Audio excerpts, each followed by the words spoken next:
FCRA संशोधन bill 2026 क्यों बढ़ी ईसाई समुदाय की चिंता, अमित शाह से दूसरी बार क्यों मिले प्रतिनिधि। क्या सरकार विदेशी फंडिंग पर पहले से ही ज्यादा सख्ती करने जा रही है, और अगर ऐसा हुआ तो इसका असर किन लोगों और संस्थाओं पर पड़ेगा। आखिर ऐसा क्या है कि एफसीआरए संशोधन बिल में एक देश का सबसे बड़ा ईसाई संगठन एक महीने के अंदर दूसरी बार गृह मंत्री अमित शाह से मिलने पहुंच गया। केंद्र सरकार संसद के मॉनसून सत्र में फॉरेन कंट्रीब्यूशन अमेंडमेंट यानी एफसीआरए संशोधन बिल 2026 लाने की तैयारी में है। सरकार का कहना है कि इस कानून का उद्देश्य विदेशी फंडिंग में पारदर्शिता बढ़ाना, धन के कथित दुरुपयोग को रोकना और राष्ट्रीय सुरक्षा को मजबूत करना है। इसी बीच Catholic Bishops Conference of India का एक प्रतिनिधिमंडल एक महीने के अंदर दूसरी बार केंद्रीय गृह मंत्री अमित शाह ने मिला है। प्रतिनिधिमंडल ने प्रस्तावित संशोधन को लेकर अपनी चिंताएं उनके सामने रखी। इसी वजह से यह मुद्दा राष्ट्रीय स्तर पर चर्चा का विषय बन गया है। सबसे पहले समझते हैं कि एफसीआरए है क्या। एफसीआरए यानी फॉरेन कंट्रीब्यूशन अमेंडमेंट एक्ट, यह कानून पहली बार 1976 में लागू किया गया था और बाद में 2010 में इसे नए स्वरूप में लागू किया गया। इस कानून के तहत कोई भी एनजीओ, ट्रस्ट, सोसाइटी, धार्मिक संस्था, शैक्षणिक संस्थान या अन्य गैर लाभकारी संगठन अगर विदेश से आर्थिक सहायता लेना चाहते हैं तो उसे केंद्र सरकार के तहत एफसीआरए पंजीकरण कराना होता है। साथ ही उन्हें यह भी बताना होता है कि विदेश से मिला पैसा कहां और किस उद्देश्य के लिए खर्च किया गया। इस कानून का उद्देश्य यह सुनिश्चित करना है कि विदेशी फंड का इस्तेमाल भारत की राजनीति, सामाजिक व्यवस्था, चुनावी प्रक्रिया या राष्ट्रीय हितों को प्रभावित करने वाली गतिविधियों में ना हो। अब सवाल उठता है कि सरकार इसमें बदलाव क्यों करना चाहती है। सरकार का कहना है कि समय के साथ विदेशी फंडिंग के तरीके बदले हैं, इसलिए निगरानी व्यवस्था को और मजबूत करने की जरूरत है। सरकार के अनुसार प्रस्तावित संशोधन से विदेशी धन के उपयोग में पारदर्शिता बढ़ेगी और कथित दुरुपयोग पर रोक लगाने में मदद मिलेगी।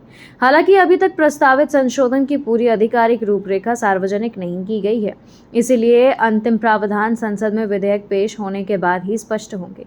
दूसरी ओर ईसाई समुदाय और कई स्वयंसेवी संगठनों ने चिंता जताई है कि यदि नियम पहले से ज्यादा सख्त हुए तो विदेश से मिलने वाली वैध सहायता प्राप्त करने में कठिनाई हो सकती है। सीबीसीआई और अन्य संगठनों का कहना है कि उनकी कई संस्थाएं स्कूल, अस्पताल, अनाथालय, वृद्धाश्रम और सामाजिक सेवा कार्यक्रम चलाती है जिनमें विदेश सहायता का उपयोग किया जाता है।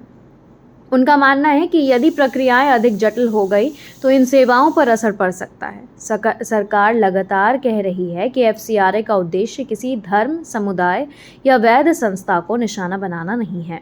सरकार का कहना है कि जो संस्थाएं नियमों का पालन करना चाहती है उन्हें चिंता करने की आवश्यकता नहीं है। उद्देश्य केवल विदेशी फंडिंग के उपयोग को अधिक पारदर्शी और जवाबदेही बनाना है।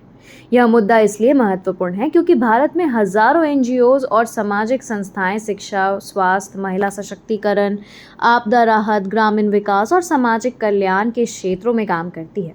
इनमें से कई संस्थाओं को विदेशी आर्थिक सहायता भी मिलती है। यदि एफसीआरए के नियमों में बड़ा बदलाव होता है तो इन संस्थाओं के कामकाज, फंडिंग प्रक्रिया और परियोजनाओं पर प्रभाव पड़ सकता है। वहीं सरकार का मानना है कि मजबूत निगरानी व्यवस्था से राष्ट्रीय सुरक्षा और वित्तीय पारदर्शिता बेहतर होगी।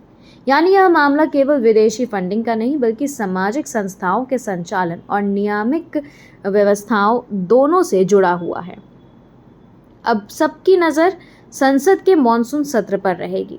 यदि एफसीआरए संशोधन विधेयक पेश होता है तो उसके प्रावधानों पर संसद में चर्चा होगी। इसके बाद ही यह साफ होगा कि नए नियम कितने व्यापक होंगे और उनका असर किन संस्थाओं पर पड़ेगा। साथ ही यह भी देखना होगा कि सरकार विभिन्न सामाजिक और धार्मिक संगठनों की चिंताओं को किस तरह संबोधित करती है और अंतिम कानून का स्वरूप क्या होता है। आपको क्या लगता है, क्या विदेशी फंडिंग में पारदर्शिता बढ़ाने के लिए सख्त नियम जरूरी है या फिर यह सुनिश्चित किया जाना चाहिए कि सामाजिक सेवा करने वाली संस्थाओं के काम पर इसका अनावश्यक असर न पड़े।